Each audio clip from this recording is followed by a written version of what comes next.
Assalamualaikum warahmatullahi wabarakatuh. Hai semua, kembali lagi di channel Umi Zaida. Setelah seminggu mudik Lebaran, alhamdulillah tanaman di sini nggak ada yang layu karena di sini sering hujan deras. Tapi siangnya matahari cukup terik, jadi tanah sama tanamannya cepet banget kering. Nah, ini terongnya udah mulai banyak lagi setelah kita panen sebelum pulang kampung dan ini udah bisa dipanen lagi. Sebenarnya tanaman terong ini kita taruh di kebun belakang rumah. Nah, waktu kemarin mudik kita pindahkan ke depan supaya nggak dimakan kelinci. Dan bener aja pas kita balik semua tanaman di belakang yang nggak kita pindahin sudah habis dimakan sama kelinci, nggak ada bersisa. Terus di sini juga ada cabai sama tomat yang udah siap dipanen. Beberapa udah ada yang keriput karena kelamaan di atas pohon nggak kita petik-petik. Jadi panen cabai itu harus teratur ya teman-teman. Kalau udah ada yang merah itu harus langsung dipetik, jangan dibiarkan lama-lama di atas pohon karena itu bisa mempengaruhi pertumbuhannya juga. Ada beberapa alasan penting kenapa kita harus memanen cabai secara teratur. Yang pertama, dari segi kualitas dan rasa, cabai yang sudah matang merah memiliki rasa yang baik dan lebih pedas. Panen teratur memastikan kalian mendapatkan buah dengan kualitas terbaik. Yang kedua, produktivitas tanaman. Memetik cabai merah secara rutin mendorong tanaman untuk terus berproduksi. Jika cabai dibiarkan terlalu lama di pohon, tanaman mungkin berhenti menghasilkan buah baru. Yang ketiga, pencegahan kerusakan. Cabai yang terlalu lama di pohon rentan terhadap kerusakan fisik, mekanis, mikrobiologis, dan fisiologis. Panen teratur membantu mengurangi risiko kerusakan dan mempertahankan mutu cabai. Dengan memanen secara teratur, kita dapat menjaga stok cabai yang stabil. Ini penting terutama jika kita ingin memasok cabai secara konsisten. Terus di sini juga ada 3 biji buah tomat kecil-kecil banget. Nah, seperti yang teman-teman lihat di sini ada pohon cabai yang bagus, ada juga yang kerdil. Jadi harus belajar terus supaya mendapatkan hasil yang maksimal ya teman-teman. Pokoknya setiap yang kita tanam insya Allah ada hasil yang kita panen. Seperti cabai ini walaupun pohonnya banyak yang kecil tapi buahnya lumayan banyak. Ini udah panen yang keberapa kali sampai stok cabai di kulkas juga udah banyak banget. Sampai pas mudik kemarin juga kita bawain cabai dari sini. Menyimpan dengan cara yang benar, cabai bisa tahan sampai berbulan-bulan ya teman-teman. Dari panen pertama kali udah aku simpan di kulkas sampai sekarang alhamdulillah masih bagus. Sebenarnya ini udah bisa disemai bibit baru karena pohon cabai ini udah mulai tua dan proses tanam baru sampai panen juga lumayan lama ya teman-teman. Seperti inilah buah cabai yang udah kita panen kesekian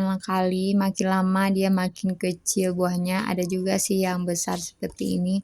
Saking desak-desakan di sini banyak yang terserang hama, tapi bunga baru juga tetap tumbuh. Padahal daunnya udah banyak yang keriting. Memang pohon cabai yang satu ini kurang kena matahari. Jadi ya begitulah teman-teman.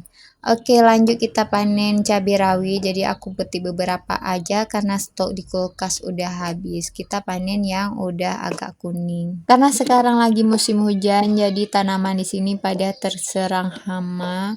Nah, di sini juga ada tanaman cabai rawit kampung. Dia buahnya kecil-kecil tapi lebih pedas ya, teman-teman. Dan di sini ada 4 pohon, semuanya udah setinggi ini tapi daunnya keriting banget. Asal dia mau berbuah nggak kita buang dulu, kita biarin aja seperti ini. Nanti kita kasih pupuk atau perawatan supaya dia bisa kembali subur. Terus di sini juga ada bawang merah yang aku tanam waktu itu udah lama banget, sekitar 3 bulanan kurang lebih baru aku mau panen karena kemarin hujan deras jadi pada busuk, sayang banget padahal buah bawangnya lumayan besar-besar. Sekalian kita mau ambil bibit bawangnya, ini di bunga bawang ada bibit yang bisa kita tanam juga ya teman-teman. Tapi ini cuman ada beberapa karena nggak semua bunga bawang itu ada bibitnya, jadi kita ambil yang ada bibitnya aja, cuma dapat segini. Nah, bawangnya ini udah tumbuh lagi karena kelamaan aku panen. Kemarin pas kita pulang kampung nggak kita panen, jadi beberapa hari kita di kampung di sini diguyur hujan deras. Alhasil sebagian ada yang busuk, terus yang ini udah tumbuh lagi. Dan ini aku panen semua yang udah nggak ada daunnya lagi, biar nggak busuk semua, jadi kita panen aja.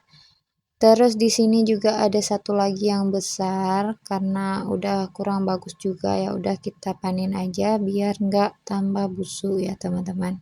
Sebenarnya masa panen bawang itu kurang lebih 70 hari udah bisa dipanen, tapi karena kemarin aku masih pengen lihat, belum pengen dipanen, ya udah baru sekarang kita panennya dan udah ada beberapa yang busuk karena terlalu sering kena hujan deras. Oke teman-teman, ini udah siap aku panen bawang merah, cabai, ada tomat juga. Sekarang kita lanjut mau ke belakang rumah. Ini di halaman belakang. Jadi aku mau simpan cabai, tomat sama daun bawang dan bawang merahnya juga supaya tahan lebih lama ya teman-teman. Caranya mudah banget. Yang pertama siapkan wadah, kemudian alasi dengan tisu, baru kita petikin cabenya satu-satu dan kita simpan di wadah yang kita alasi tisu tadi. Ada beberapa cara untuk menyimpan cabai agar tahan lebih lama. Pisahkan cabai yang benar-benar segar dari yang layu, kemudian gunakan cabai yang layu terlebih dahulu ketika memasak.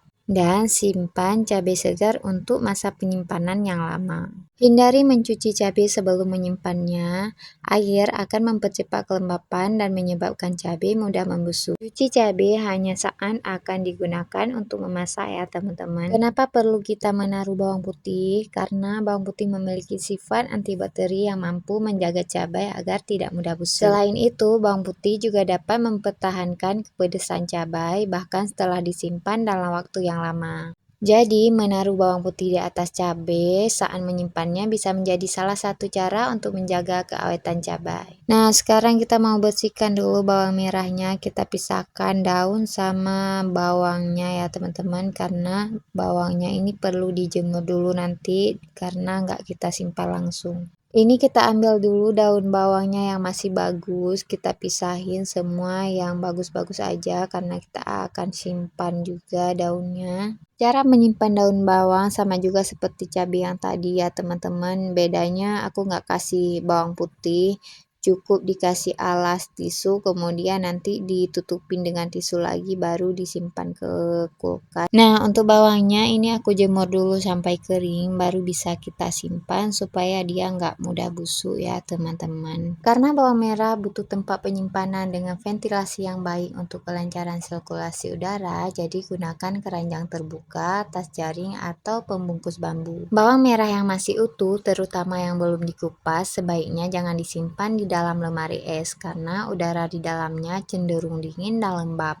Udara lembab dapat membuat bawang merah cepat lembek dan rusak. Jika ingin menyimpan bawang merah di dalam lemari es, kupas atau iris terlebih dahulu.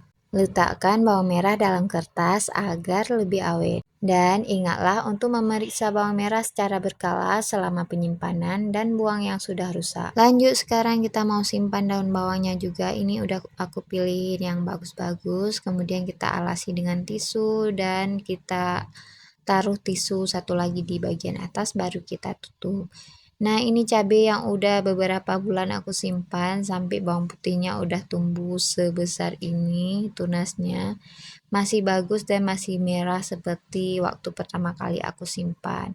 Nah, ini semuanya udah siap, aku mau simpan ke kulkas. Ini semua kita alasin tisu nanti di atasnya. Baiklah teman-teman, sekian dulu video aku hari ini. Semoga bermanfaat dan semoga menjadi inspirasi buat teman-teman di rumah. Ikuti terus channel ini untuk kegiatan aku berkebun dan kegiatan aku lainnya. Assalamualaikum warahmatullahi wabarakatuh.